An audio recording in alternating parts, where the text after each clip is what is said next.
gente! Hoje nós vamos falar do filme Nós, que é dito aí como um filme de terror, mas na verdade, pra mim, tem um suspense e o terror não é a coisa mais forte dele, até porque mesmo o próprio terror, que é dito como terror, ou suspense, como você quiser entender, acaba sendo coadjuvante na obra, já que o principal dela são as críticas sociais. É uma obra extremamente poética, a obra não tem aquele tom melodramático, né? E nem muito parado, pelo contrário, ela tem todo o dinamismo, movimento.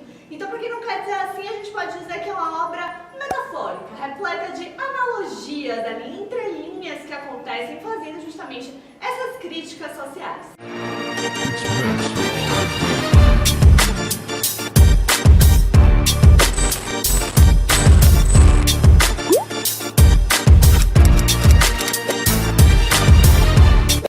O filme acompanha a viagem de uma família que acaba sendo interrompida pelo ataque de figuras que se parecem exatamente com eles.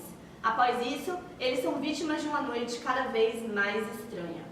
A obra me lembrou um pouco um filme chamado Coherence, que é uma trama independente, de baixo orçamento, mas que tem uma história bastante intrigante, digamos assim. O filme conta a história de 4 casais de amigos com um passado em comum que se reúnem para jantar e esperar que um cometa atravesse o céu. Porém, o fenômeno altera tudo, e o desencadear dos fatos estranhos os deixam incomunicáveis e sem luz no bairro inteiro, exceto por uma única casa a 2 quarteirões.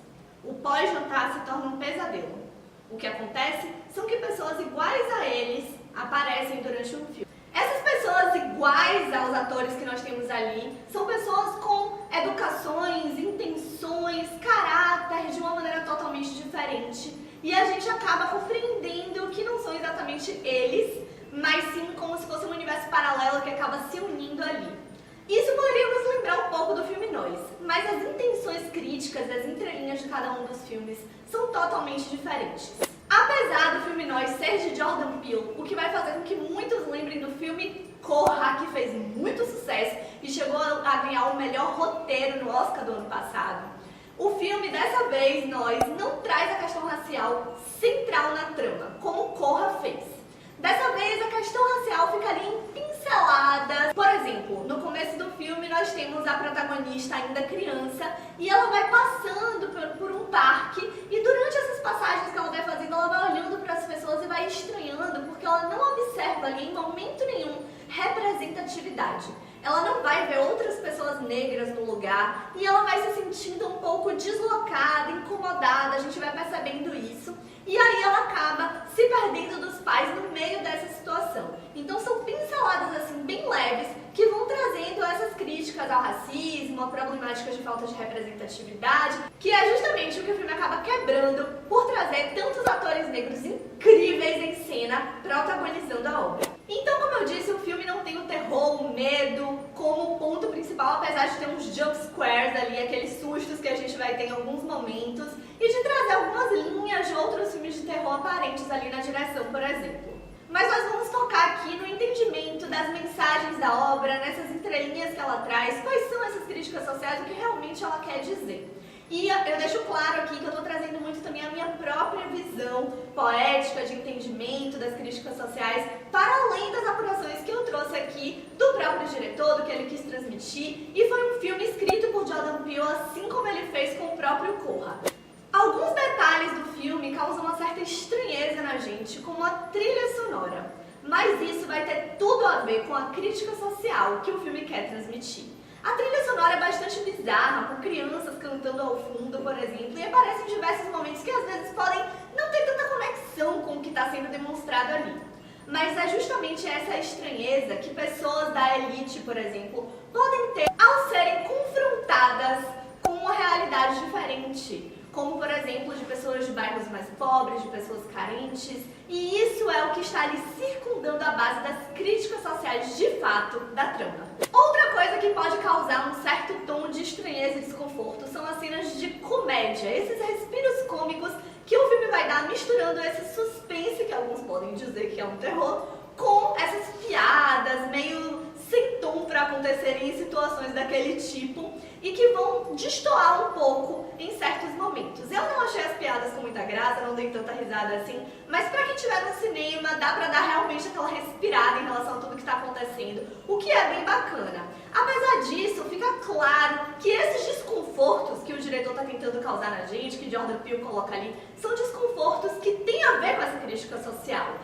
Nós somos pessoas que acabamos rindo muito dos problemas, por exemplo, no Brasil, mas ele está falando principalmente dos Estados Unidos e dessas problemáticas dentro dos Estados Unidos, talvez até sem perceber o quanto isso se encaixa para todo mundo, basicamente. Então, no Brasil, por exemplo, nós acabamos rindo bastante dos problemas e isso acaba criando uma negligência deles. Então, todos esses desconfortos e detalhes que parecem estranhos na obra, na verdade, estão totalmente interligados a essas metáforas que são feitas. Nós precisamos, antes de realmente mergulhar nessas entrelinhas do filme para compreender tudo, falar sobre as atuações. Elizabeth Moss, que brilhou aí em The Handmaid's Tale, a série, arrasa no filme, trazendo um pouco daquele olhar psicopata que ela tem e ao mesmo tempo fazendo uma dondoca por outro lado, já que cada um dos atores vai interpretar ali dois personagens totalmente diferentes. E ela faz isso muito bem, equilibrando muito bem esse olhar em uma personagem e a falta desse olhar em outra, que na verdade está ligando muito mais para futilidades do que para os problemas do mundo. Outra atriz que arrasa é a Lupita Nyong'o, na verdade ela é de fato a grande estrela do filme, não só por já estar com o papel protagonista, mas por realmente brilhar no que está fazendo ali. É impressionante o terror psicológico que ela de fato consegue trazer pra gente, só com o mexer de mãos, um olhar diferente, a forma de abrir ou fechar mais a boca e a tonalidade que ela vai dar na voz, nas frases que ela está utilizando, diferente totalmente de uma forma para a personagem que ela faz ali na base do início do filme e aquela que é esse outro eu dela que vai aparecer nessa outra família que são pessoas iguais fisicamente a eles. E todos os atores não deixam nada a desejar. O filme tem um plot twist e para algumas pessoas que talvez não captem muito bem essas mensagens, esse seja o ponto alto da obra, seja o que faz dela se tornar bacana, genial. Para outras pode ser justamente o contrário, podem entender que esse plot twist já estava sendo óbvio demais ali, então acabou sendo o ponto central, mas não me conquistou por isso, então a obra não é boa. Algumas pessoas podem pensar assim, mas na verdade o plot twist é só um detalhe que torna a obra mais interessante, que acrescenta noções dentro dessa crítica social e, na verdade, ela não é o ponto da trama de fato. Sem ela, a obra continuaria genial com as suas críticas feitas. Agora nós vamos de fato entender essas entrelinhas do filme Nós. O que acontece é que essas outras pessoas que chegam lá, e o filme vai transmitindo tudo isso, um parênteses aqui, o filme vai transmitindo tudo isso de uma maneira bem leve, ocorrendo devagar, mas sem que a gente sinta que é devagar. Ele vai trazendo bastante detalhes, vai incluindo as coisas aos poucos e mesmo assim com muita tensão, com muito dinamismo, então a gente não sente que está acontecendo aos poucos ali, mas de fato está. Então é um filme que traz muitas explicações e muitas entrelinhas a cada momento. Nada ali é gratuito, cada diálogo que acontece é para explicar mais dessas entrelinhas. Então essa outra família que está lá, assim como várias outras que vão aparecer no mundo, para cada pessoa tem uma pessoa igual a você no filme. E essa outra pessoa que é igual a você, na verdade, vive uma realidade diferente da sua. Então, a protagonista, por exemplo, vai ter um momento ali de um diálogo que é fundamental para entender a obra, em que esse outro eu dela vai dizer que enquanto ela come uma comida maravilhosa, esse outro eu dela continua com fome. Enquanto ela encontra um marido maravilhoso, esse outro eu dela, não importa se amava ou não o homem que ela casou, mas ela é obrigada a viver aquilo, a conviver com aquilo. Então, o que de fato nós quer transmitir? Na minha visão, principalmente essa noção de que, enquanto eu, que sou privilegiada em certos aspectos, tenho um namorado maravilhoso, existe uma mulher que está sendo estuprada ali no bairro ao lado, por exemplo. Enquanto eu, que tenho a minha comida no prato, estou me deleitando com aquilo, existe alguém logo ali, a poucos metros de mim, passando fome.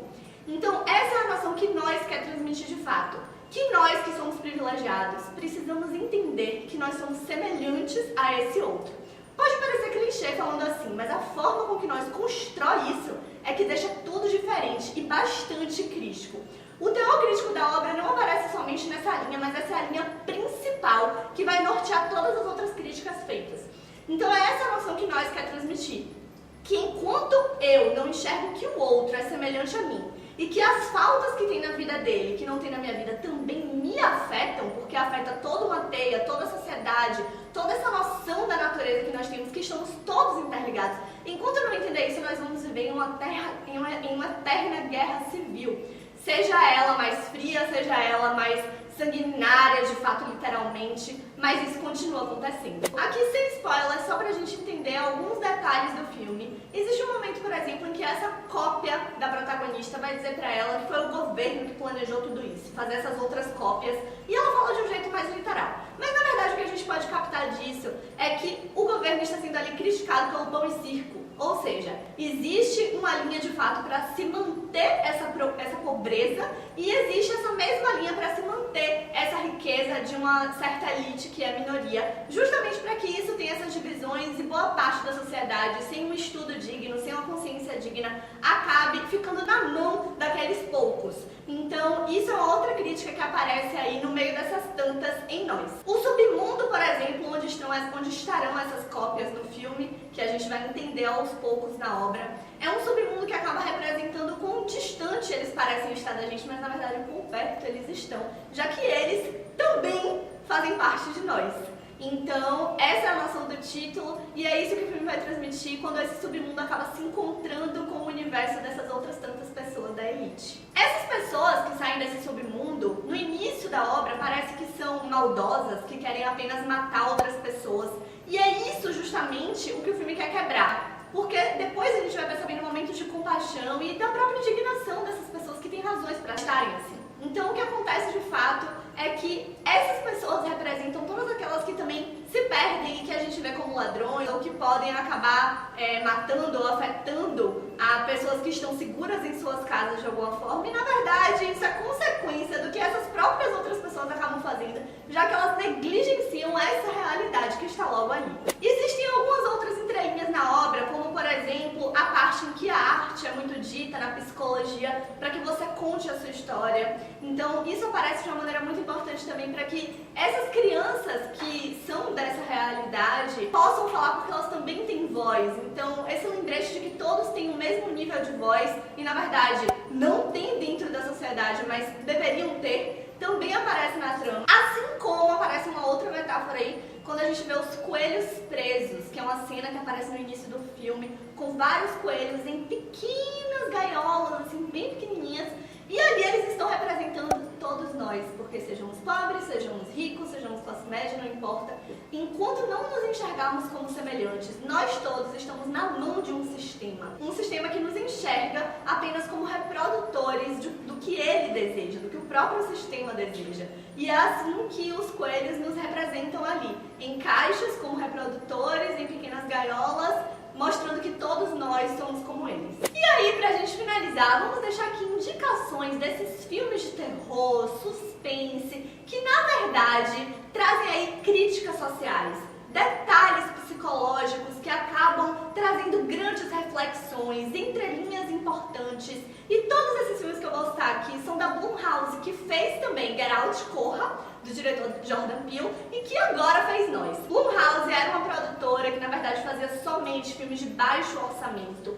E agora esses orçamentos começaram a crescer com os filmes de sucesso. Por exemplo, Corra teve basicamente 4 milhões aí de orçamento e agora em Nós a gente já tem 20 milhões de orçamento para o filme. A Blumhouse fez filmes como Atividade Paranormal, que pra mim é um dos mais aterrorizantes na parte 3 que ele tem. Fez o filme dos Jogos dos Espíritos, Ouija.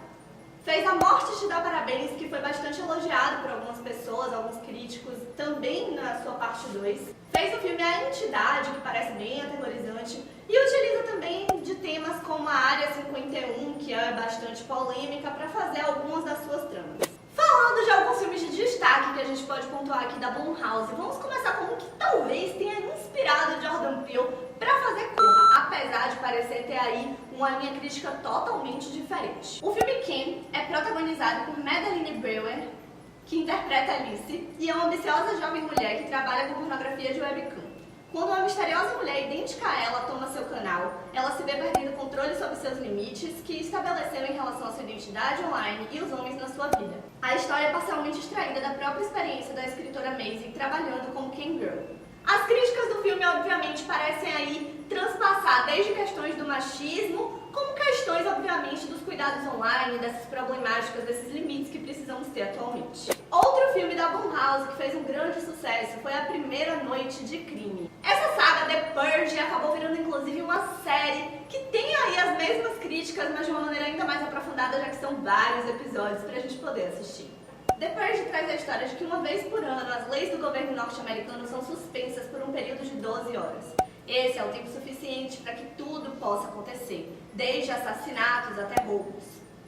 Nas críticas do filme temos detalhes como, por exemplo, o fato de que morrem os pobres e desfavorecidos, enquanto os ricos, em geral, sobrevivem pelo simples fato de disporem de recursos o suficiente para garantirem sua segurança.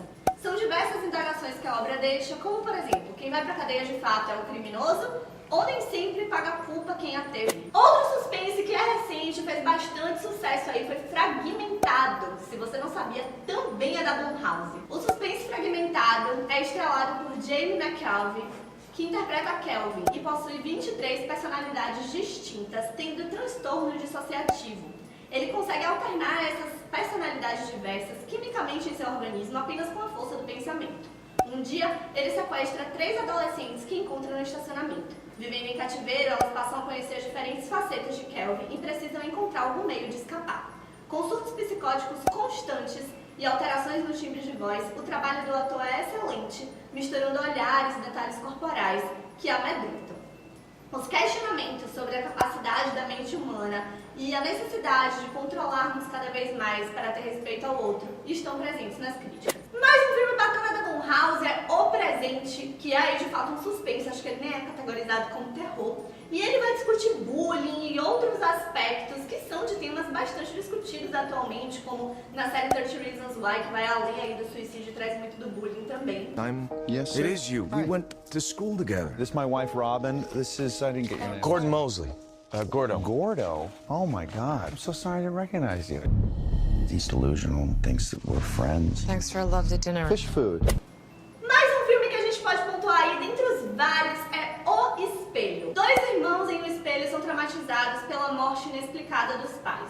Quando Tim sai de um hospital psiquiátrico após anos internado, ele tem certeza de que a causa da tragédia familiar é um grande espelho que acompanha a família há séculos. Cercados por fenômenos paranormais, os dois tentam provar que o objeto é o verdadeiro responsável pela sangrenta história de seus ascendentes. O filme, obviamente, vai aí para os detalhes de luto e problemas psicológicos que ficam por abandonos e outros aspectos. E para finalizar, nós temos aí o trailer que saiu na semana passada do novo filme da Blumhouse, que é estrelado por Octavia Spencer, que é uma atriz de mão cheia. Falei dela aqui, inclusive, no papel de coadjuvante do filme A Forma da Água. A trama segue Suyen, uma mulher solitária que vive uma vida reservada em uma pequena cidade. Um dia, Meg, uma adolescente da cidade, pede que Sui compre bebida para ela e seus amigos. E Sui vê a chance de fazer algumas amizades. Ela oferece aos jovens a chance de ficar em seu porão para evitar beber e dirigir. Mas há algumas regras em sua casa. Uma é que um dos jovens tem que permanecer sóbrio. Não xingue, não suba as escadas e a chame-a Má. No entanto, conforme a hospitalidade de Má começa a se transformar em obsessão, o que começou como um sonho adolescente se transforma em um pesadelo assustador. Aí a gente vai ver, com certeza, detalhes psicológicos que trazem esses aspectos de desenrolar de um momento de solidão, de uma infância que teve... De uma infância que teve essas questões aí de bullying, provavelmente, e desses aspectos que deixam marcas, traumas dentro desse terror psicológico. O terror psicológico, inclusive, é a linha principal da Blumhouse, que sempre traz essas críticas e, inclusive, de fato, abraça a psicologia para fazer diversas discussões, como a gente pode perceber aqui. Então é isso, minha gente. Nós agora estamos com o parceiro Ibaria, que é um portal de notícias de Salvador, que traz aí pra gente diversas informações também para todo o Brasil, de filmes, séries, entretenimento, diversos detalhes. E aí você já pode acompanhar lá no site, que está totalmente conectado com a gente. E eu espero você na próxima crítica. Um super beijo!